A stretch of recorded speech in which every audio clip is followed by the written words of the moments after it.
Welcome back to the Group Practice Accelerator podcast, brought to you by Polaris Healthcare Partners, where we leverage decades of healthcare and business experience to drive growth in successful group practices just like yours. If you're a healthcare entrepreneur and you're interested in building, scaling, or exiting your group practice, you've found not only the industry's leading resource for business education, but a team of trusted advisors dedicated to helping you achieve and exceed your goals. In short, the team at Polaris creates clarity, confidence, and results. I'm your host, Jamie Falash, and the Group Practice Accelerator podcast is on the air. Well, hey everyone, thanks for tuning in today because I've got a special guest joining me behind the mic, and we're going to be diving into the legal world, more specifically about the 4 most common areas dentists need help with. Like most ways we all endeavor to grow our businesses, legal is never a DIY, and that's a good way to waste a lot of your hard-earned money, especially when an attorney then has to manage the risk and unwind the damage resulting from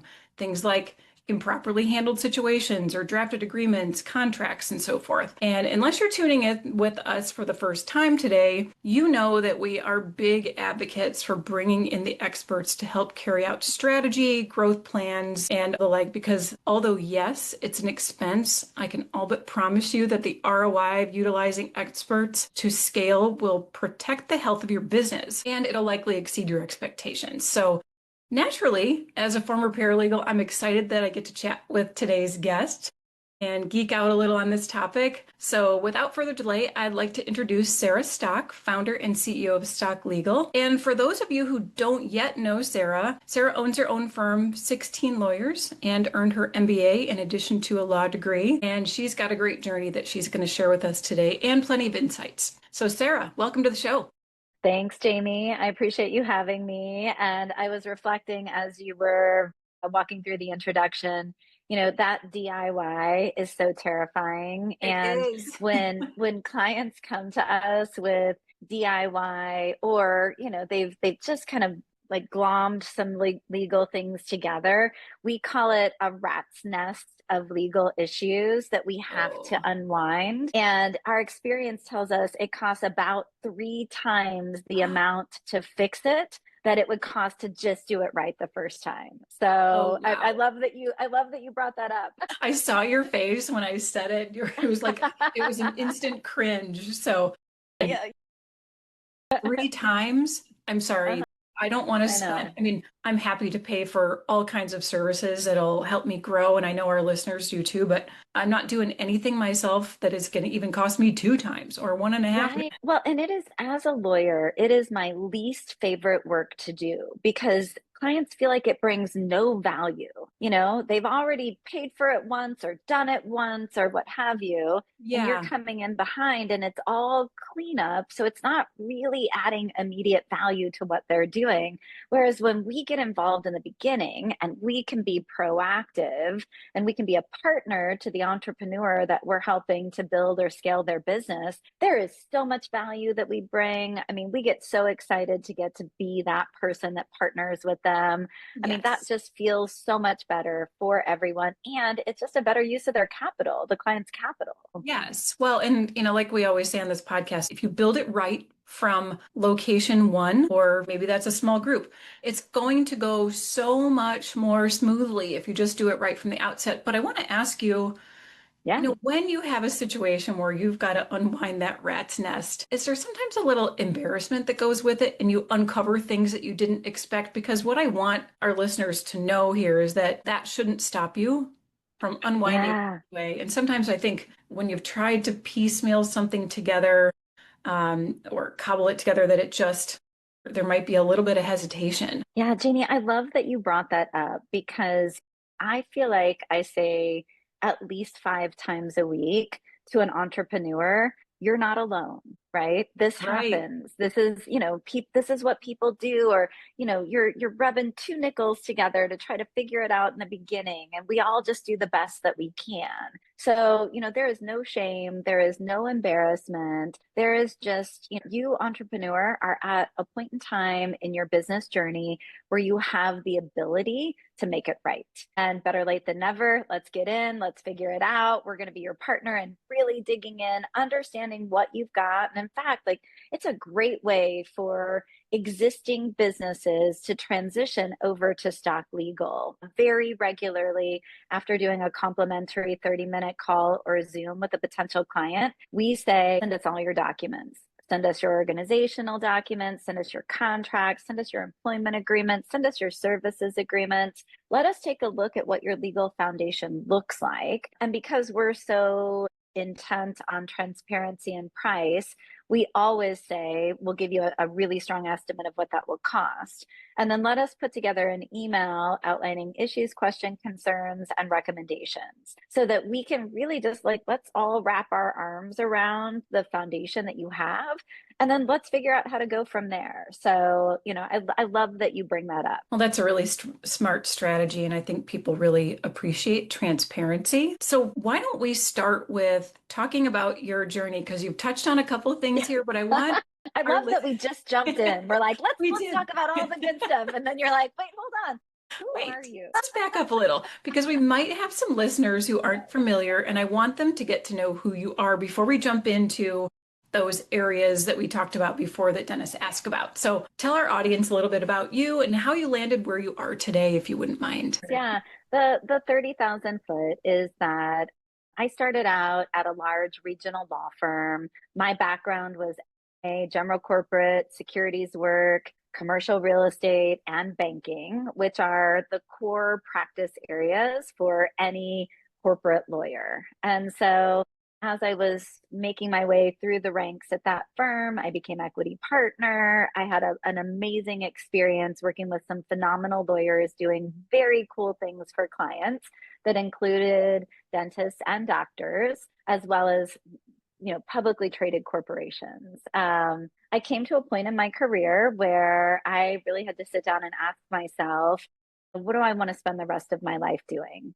And because I grew up in a family business, my family still runs a trucking company over in Lebanon, Illinois. And that's why I went to law school. I made the gut-wrenching decision to transition out of a big firm environment, start my own practice, because really I felt like my purpose was working with clients that looked more like my family, that were pouring their blood, sweat, and tears into building their business. And so that was what was the impetus for making the transition out 11 years ago and starting my own practice. And like I'd mentioned, I'd always worked with some dentists, some doctors. Once I started my own practice, I worked with dentists and doctors, but it really wasn't until 2017 where I had the opportunity to work with your fearless leader, DeWalker, on really cool transaction. He was just kind of getting started and we really clicked. One of the things DeWalker had said to me at that time was, Sara, I really appreciate the way you and your team, these are my words, not his, speak English to clients, right?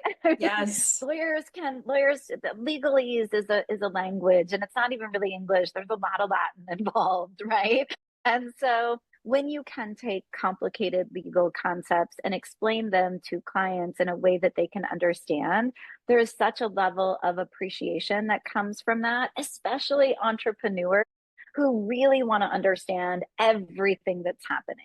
And so we really just clicked. And from that time until now, we've had the opportunity to share a large number of clients, do some really interesting, very exciting, very cool work for dentists as they're starting their practices, building their practices, scaling their practices, building DSOs, and exiting their practices. Well, it sounds like you've got a vast array of experience, and I love hearing your story because coming from that family business really does give you a completely different perspective, but it's a perspective that is very similar to that of our listeners. They're building a business that directly impacts their family, the day-to-day of their family. So I love that that's relatable. I also love that you speak in simple terms because I think that it's natural for all of us in our profession, no matter what that profession is, to really speak quickly. We talk over people's heads and we forget sometimes that everyone around us doesn't necessarily understand the endless acronyms. And there's a new one every day. And I'm like, can we speak English to our listeners and clients? Just say the word, right? Yes, it's okay to spell it out sometimes. Well, and here's the thing. My perspective really changed as a lawyer when I started my own practice. Because in that moment, I became, just like a lot of your listeners, an entrepreneur and a business owner. And so many really cool things happened in that moment. One of them was I got to reach out to my clients and say things like, how do you want to receive legal services? Like what hasn't been working with either your previous counsel or the paradigm that I've had to operate in up until this point? And the feedback that I got from them led us to start building out fixed fees. So we do a lot of work, not all work, but a lot of work at Stock Legal for a fixed fee. That includes some of our mergers and acquisitions work, which is really exciting for our clients. But the other thing that happened was that I started to appreciate, in a way that I just don't think I could have prior to this, what it means to be a business owner seeking professional advice. Because, I still need help from my CPA and my financial advisor. And as a business owner, I need that in a certain way, or I want to receive or pay for things in a certain way. And all of that really, I think, gives me a unique perspective when working with entrepreneurs, because I'm literally going through their journey, right? Building and scaling a business myself, I mean, from 1 to 16 lawyers in 11 years is the definition of building and scaling a law firm. So it's been a really interesting, cool, exciting experience to get to be even more empathetic to the plight of some of our clients. Well, and I feel fortunate that you're here sharing that with us today. But I have to tell you, Sara, in my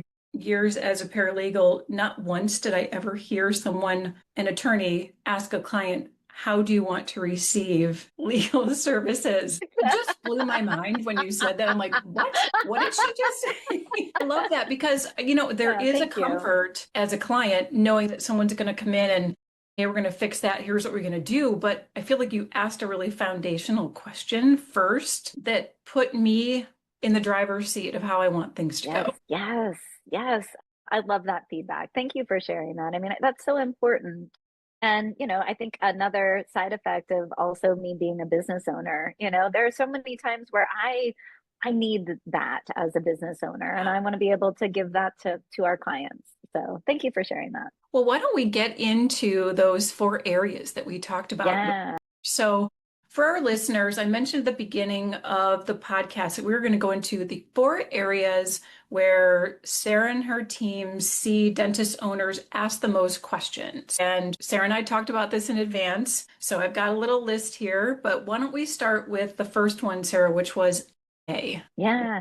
So, Jamie, the goal in trying to think through the topics for this podcast, and, I've given presentations on this in the past as well, is the goal was and continues to be, how do I share with your listeners the questions that I get most regularly, right? And, when a potential client reaches out, I do a complimentary 30-minute Zoom. I've tried to put into a container all of the things that I say to them on these potential new client 30-minute calls or Zooms, because this is the information that you need, right? Legal can be such a gating item for starting a business, growing a business, scaling a business. Yes. Let's try to get as much information out so you make really informed business decisions. So, M&A is such a fun topic for me, because it is in so many ways, sell side, the culmination of a journey in scaling your business,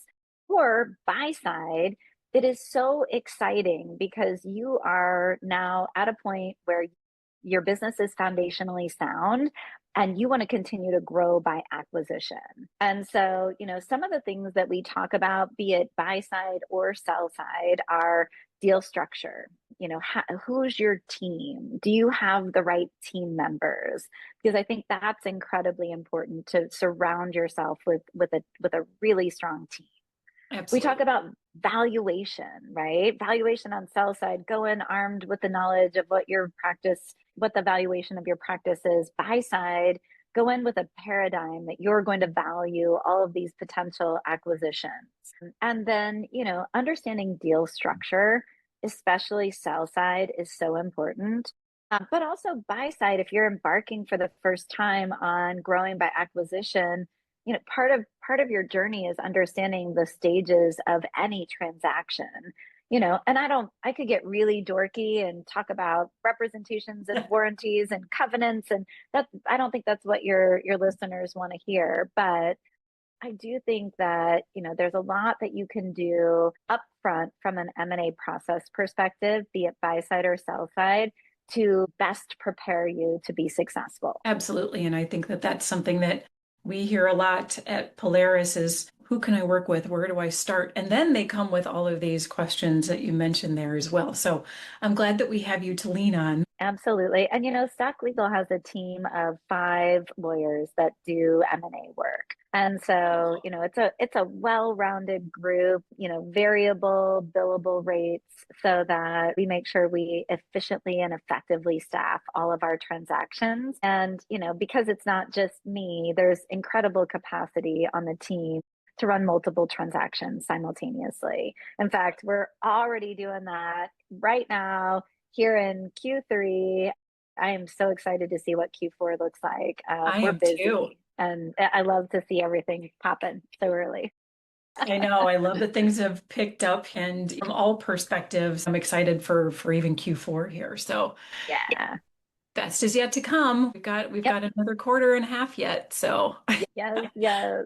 all right. So the next piece of our list that dentists and owners ask you about most is real estate. Can you tell me a little bit Yes. about that? Yeah. Well, there always seems to come a time in the trajectory of a practice or a group practice or building out a DSO where there's excess net cash flow. And, we have an owner or owner group that's looking to try to figure out what to do with it. And, there are 100 market condition issues or opportunities that I'm not going to go into to decide if real estate is a good deal or not a good deal. But the thing that I really focus in on with our clients is there's a risk mitigation strategy here that's really very simple.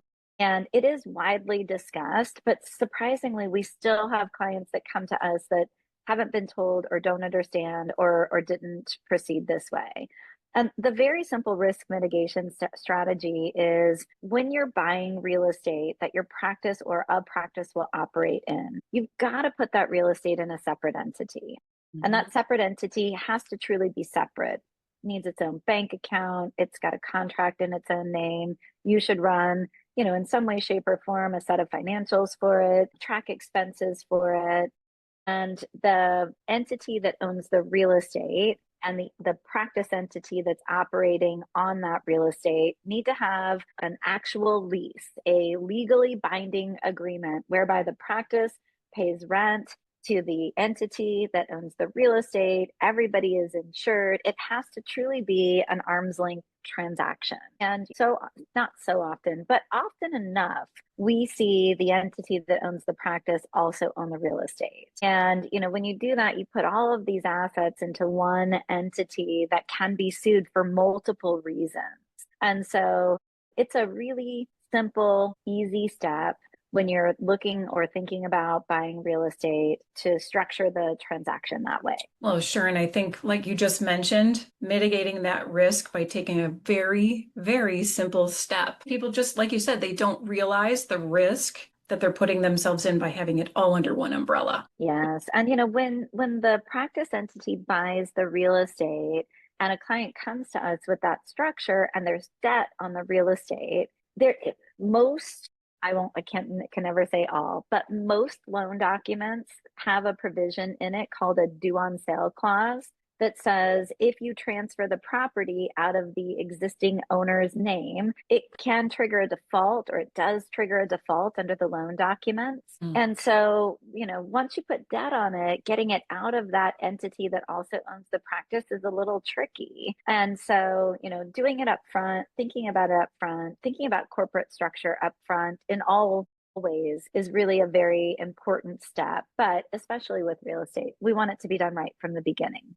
Yeah, more things you don't want to unwind unless you have to, Yes. right? All right. So number three on our list of things that you get asked about a lot and something that we obviously work on a lot is incentive equity. Yes, yes, yes. And we love incentive equity. Polaris loves incentive equity. Incentive equity is this amazing tool that allows you to really align interests with your key associate dentist or key employees if you have a DSO. It allows people to be compensated for the success of the business or business in a way that you as an owner are also compensated, often on a smaller scale, often with non-voting opportunities. But it allows you to really share the success of what you're building with the people who are also contributing to that. And there are so many ways that you can do that. You can do that with profits interest. You can do it with restricted stock. You can do it with restricted stock options. You can do it with stock options. I mean, there's an endless list that is in some ways dictated by entity structure and tax elections on how you can utilize incentive equity, but most, if not all of them, allow some version of milestone vesting. And all that really means is that you take a period of time or a set of actions and or both, and you outline those in your plan or in your award agreement, and that allows the steps that you as the owner believe are necessary for success to be hit.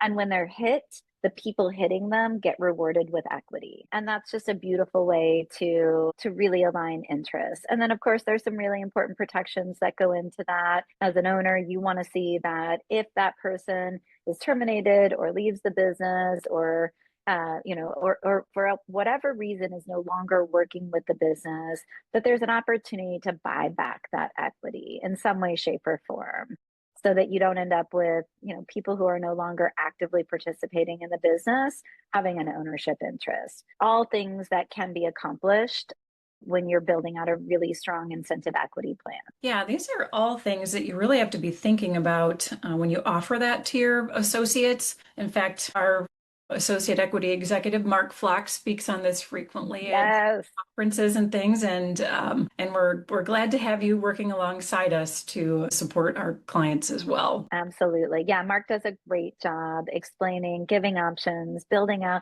And, I talk about Polaris a lot with our clients because I think the critical piece to building out a successful incentive equity plan is having a really clear set of financial projections for Mhm. what it is going to look like as the practice group practices DSO scales. Because when you're presenting incentive equity to a recipient and you just say you're going to get 10 shares of incentive equity, that's completely meaningless unless you tell them financially what that means for them. Yay, I'm an Exactly. owner. You've just complicated my tax life. I have to get paid differently. What's in it for me, right?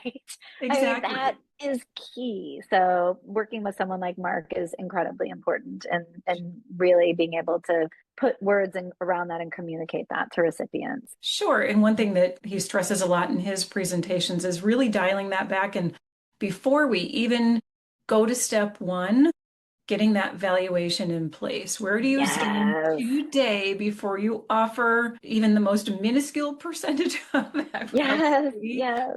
You cannot give away a piece of a pie when you don't know the value of the pie. Yep. Yep. Yep. That's it. That's Today's exactly value of it. the pie, I should say. Yep. I Absolutely. agree. So All right. So important. the last piece on our list was DSO. I'm sure we're excited to talk about this Yes. piece, this hot topic. So I'll let Yes. you take it away. It's so interesting. Jamie, I don't know about you, and I would be really interested to hear what Mark or DeWalker or the rest of your team has to say. But I have had people utter the phrase to me, DSO is a dirty word, more Ah, times this year than ever before. yes. And here's what it's followed with, and this is always so much fun. Okay, I don't want to build a DSO. DSO is a dirty word, but here's what I want to build. And then they describe something that looks almost exactly like a DSO. But here's the thing, right? And I talk about this a lot. There is incredible efficiency in consolidating back office services inside an entity when you have multiple practices, right? And so, if you can take out all of the private equity negative connotation, this, or trying to push all of the profits in a certain way, if you can take all of that out of the equation, right? And really just land on the fact that if you're building something that has multiple practices, especially in multiple states, there is an incredible efficiency that comes from putting all of your back office services into one place. And then legally, right, we have to have services agreements between that one place where all of the back office services are and the practices that it serves. And by the way, isn't it a cool idea to take that incentive equity topic that we talked about, and instead of just incentivizing at the practice level, which only incentivizes each little group or ecosystem to do well, we do incentive equity at that back office company level that's servicing all of these different practices. Well, look, just like that, like everybody's rowing in the same direction, right? Exactly. We're trying to increase the value of the whole instead of the value of my little sphere. And that just allows people to build bigger, work harder for the whole in a way that really moves the needle. So, DSO, I don't think DSO itself is a dirty word. I think that, there's been some bad apples and there's been some tough situations. Welcome to business, right? Exactly. That's exactly true. It's so funny that you brought that up because I recorded an episode with our fractional COO and strategic consulting executive, Bradley, yesterday. And he brought up the fact that there are still some people out there that see DSO as a dirty word. And I said, I went off on a little soapbox, admittedly. It happens not very often on this podcast, but I did. From watching the progression of dentistry, and I framed it this way over the course of 20 plus years in clinical, and I no longer practice clinically as a hygienist, but I have some perspective. And all I'll say is we're hung up on another acronym. And we don't need to be. Dental support organization, not service, support. It's meant to support. It's meant to take that burden off the shoulders of the practitioner so that they can do what they do best, care for patients. So at the end of the day, for me, my perspective, not a dirty word, it's about patient care. So I really hope at some point people can drop that whole, I don't want a DSO. Why does it matter what we call it? Why are we so hung up on that? Yes, right here, Jamie. There's two episodes in a row. Yes. We'll get there, Sarah. We'll get there. We will get there for sure, for sure. And it's really interesting because there are two times that as a lawyer we typically get involved with people building out DSOs. One is when we have an entrepreneur that is casting a really big vision, right? May or may not even be a dentist to start, but they're casting a really big vision about what they believe they can build or scale. And they're pursuing the capital to do that, right? Yes. When that happens, we're coming in on the front end and we are actually building out the infrastructure for a DSO before maybe even a practice exists.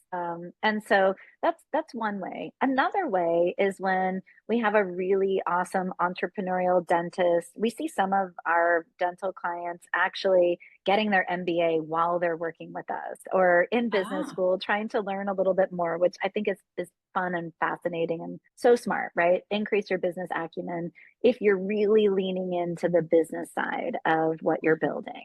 So they've got maybe 2, 3, 4, 5 practices.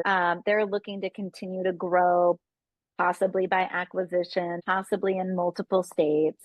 And they feel like they're at the tipping point where a DSO just makes more sense for all of the reasons we already talked about. So, those are really exciting times to work with an entrepreneur as they're, either casting their initial vision or they're taking what they've built and then trying to dream even bigger. And going all the way back to where we started, a great time to build the foundation the right way in the beginning, or as you're taking that next really big step, so that we don't create that rat's nest of legal issues. Exactly. And I like that they can come and talk to you and work with you and your team on all 4 of those elements we talked about today. You can't separate one from the other, generally speaking. Yes. So yes. Yes. We talked about them all together. And, I would be doing a disservice to the firm if I didn't also say that's not the only thing that we do at Stock Of Legal. course not. The way that I built the firm was to provide all of the legal services that an entrepreneur needs on a regular basis. So we help people form companies, we help them raise capital. If it's a contract, we draft it or negotiate it.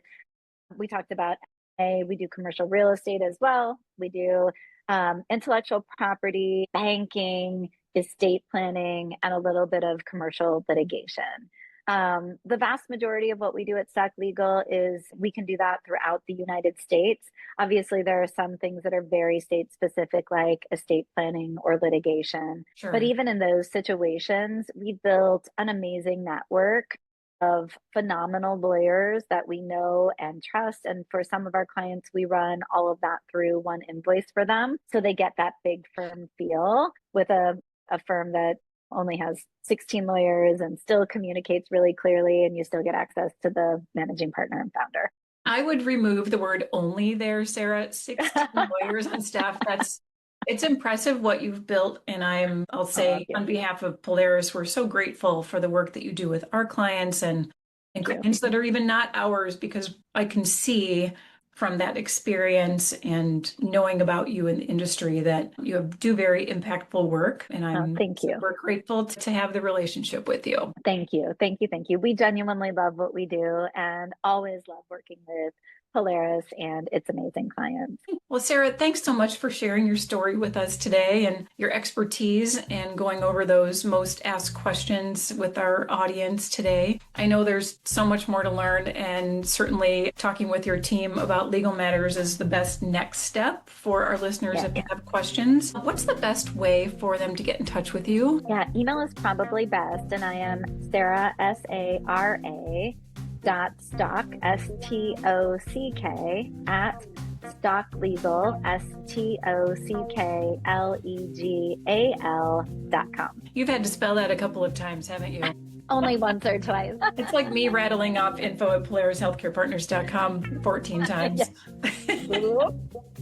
Yeah, the longest email addresses, but I'll link that in the show notes so our audience can easily find you and get in touch. But as always, if you would like to learn about any of our Polaris services or reach out to Sarah, or maybe there's a topic that we haven't covered that you'd like to talk about or you'd like to hear about, you can send us an email to info@polarishealthcarepartners.com, or you can reach us by visiting our website at polarishealthcarepartners.com. There's that long URL. Well, thanks so much for being a loyal listener and subscriber. If you enjoyed today's episode, please share it with a friend or colleague, and then leave us a rating on Apple Podcasts, Spotify, iHeartRadio, or wherever you get your podcasts. We'll see you on the next episode of the Group Practice Accelerator Podcast.